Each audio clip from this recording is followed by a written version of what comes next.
On today's episode, I'm going to share how I turned 2 units, a duplex, into a 24-unit portfolio. Now, I used just a little bit of creativity, and I did not use the 1031 strategy. If you're immediately thinking like, oh, well, he just rolled a duplex into more properties, it was a little more nuanced than that, and I didn't utilize that strategy. However, there were many real estate strategies you may or may not have heard of that I looped together to do multiple transactions, 4 in total, to get to 24 units after only buying that first duplex. After that first duplex, I did not put a dollar more into the deal to get to 24 units in less than 5 years. In fact, that LLC cash flow is enough for most people to have financial freedom. There's 6 figures of cash flow sitting in that portfolio. So how do we do this? Can you copy the strategy? I think you can because it's ludicrously simple.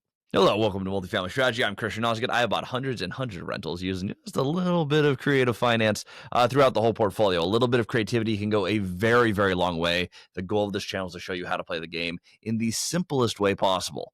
Yes, there's a lot of strategies to cover. None of them are difficult to execute. The whole goal here is that anyone, just like me, can start from virtually nothing and turn it into a huge portfolio. Now, for this deal, this was one of the last times that I was able to use my own cash on a deal. So I had saved for 8 years. I want to caveat this when you guys are like, well, you had some money to start this. I had saved for 8 years and I had bought my first duplex already. I had a little bit of money from selling my first condo I ever lived in.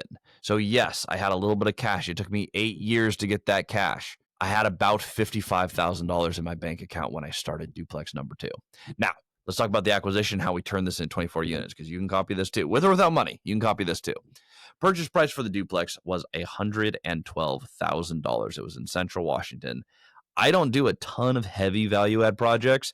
This was heavy value add. This was retexturing the walls, redoing the roof, the flooring, the countertops, the kitchens, the bathtubs, the everything.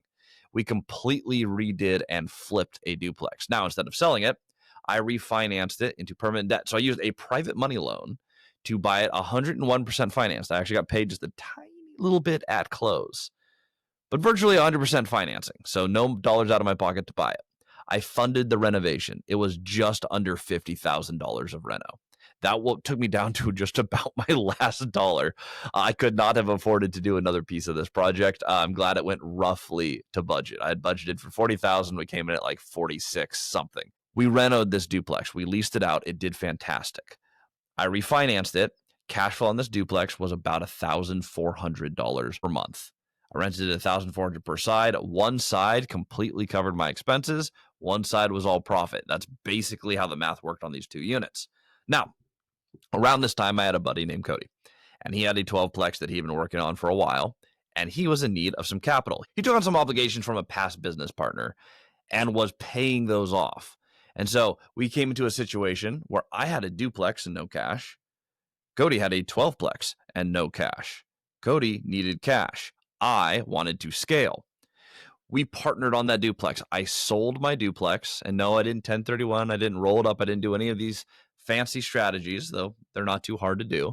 I simply did a straight up sale of the property. After I've owned it for a year, I paid my short-term capital gains, and I turned that into a partnership for a 12-plex. Now that 12-plex, I got in at a fairly good price. I actually increased the equity I built in the property, which was about $100,000. That turned into about $150,000 of equity. Now, over the course of the next year, Cody and I did an excellent job of leasing and running this building. It got better and better. We did some projects there, and eventually we added pitch roofs to the building.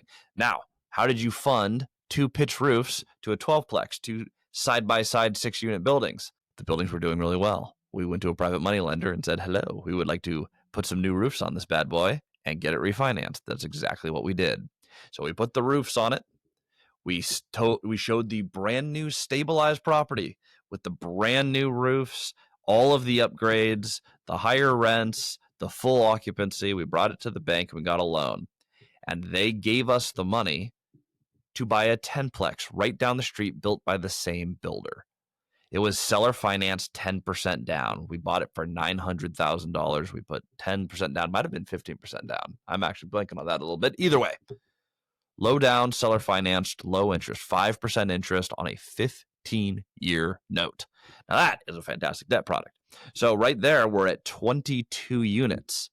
Well, there was a little duplex right up the street from that, and it was a very, very nice duplex. I had a buddy who wanted to sell it. The price was very reasonable. The seller financing was 10% down, 5% interest. I liked that deal too. We had just enough leftover capital in the LLC where we each had to write like a $3,000 check to finalize that transaction and to buy a duplex, very nice duplex, 2-story, full garage. It's a massive building. We were to buy that for $400,000. It cash flows beautifully. Every single one of those buildings today performs excellently. But it was 3 transactions after I bought my duplex 0 down. Now, yes, I funded the renovation. So I want to point out I did put money into this deal at some point. I had used money that I earned and I put into the deal. Now, if I did not have that money, I could have brought in any partner to go ahead and knock out that project. So if you're sitting here going like, well, I don't have $50,000. That's fine. The $50,000 is not what made the deal work. It's completely irrelevant.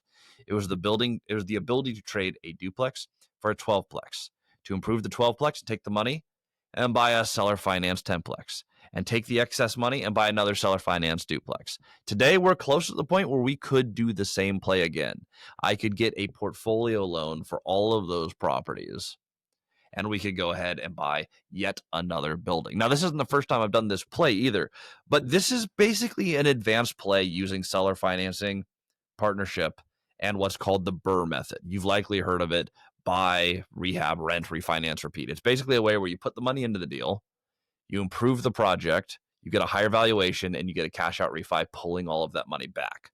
The difference in this strategy is instead of just pulling the capital back, I'm improving the building, taking that capital and immediately buying another building in the same LLC. And we improve that building and we pull the money and we pull it into the next LLC. And it's not just pulling back the original capital. We usually get a lot more out than we put in when we do these. So you improve a building, pull capital out, buy another building, pull capital out, buy another building.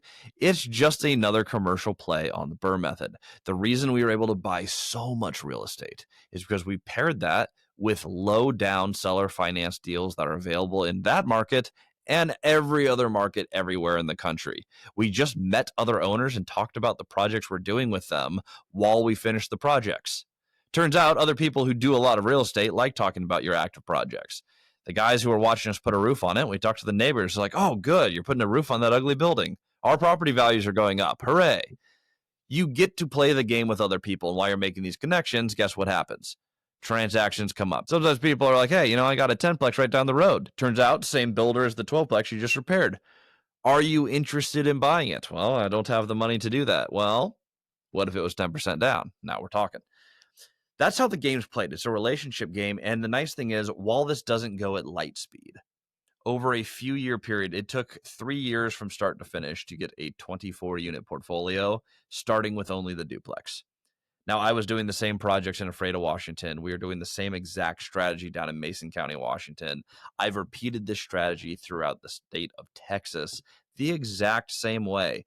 Buy a building, meet the owners, talk about the projects that you're doing, make connections, and magically, as you're finishing your value add, around the time that you get some liquidity from your project, the next opportunity usually appears, and you scale and you scale and you scale. And that's how, in a 5-year period, I ended up with over 300, soon to be over 400 rental properties in my portfolio, and anyone can do the same. There's nothing special about this, and there's absolutely no rocket science. And that is the simplicity here at Multifamily Strategy.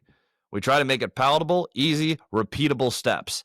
Remember, if it's repeatable, it's scalable. If it's scalable, it's a business that you probably want to be a part of. If it's simple, that makes it a heck of a lot better. But if you want to make millions of dollars in real estate and you want to play the game, not get rich quick, but move forward, a lot of millions of dollars in about a 5-year period, that's a strategy you can copy.